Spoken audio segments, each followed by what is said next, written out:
Hello అండి అందరికీ. ఈరోజైతే మేము హాస్టల్ ఫ్రెండ్స్‌తో కలిసి మసాలా పాస్తా అండ్ ఆమ్లెట్ చేసుకొని తిందాం అనుకున్నాం డిన్నర్‌లో. So, first of all pasta కూడా రెడీ. ఆమ్లెట్స్ కూడా తెచ్చుకున్నాం. వెజిటబుల్స్ కూడా కట్ అయిపోయింది. So, these are my friends guys.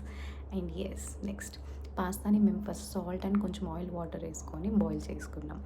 Boil అయిపోయిన తర్వాత ప్యాన్‌లో ఆనియన్స్, టమాటర్ అన్నీ వేసుకొని గ్రీన్ చిల్లీస్ అన్నీ వేసుకొని మంచిగా ఫ్రై చేసుకున్నాం.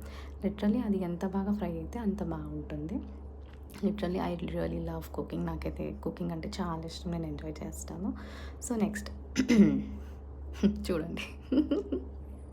సో, టమాటోలు వేసుకొని మంచిగా ఫ్రై చేస్తున్నాననమాట.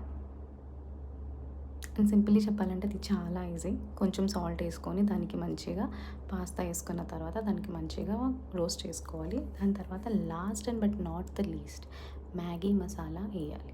కంపల్సరీ మ్యాగీ మసాలా వేస్తేనే దాని ఫ్లేవర్ మసాలాలో అయితే వస్తుంది. అండ్ నిజంగా చెప్పాలంటే యమ్ అసలు చాలా బాగుంది విత్ ఆమ్లెట్. నిజంగా కాంబినేషన్ అండి చాలా బాగుంది. నిజంగా ఆ Maggi taste, pasta taste, it really tasty. Yum yum yum yum. Thank you.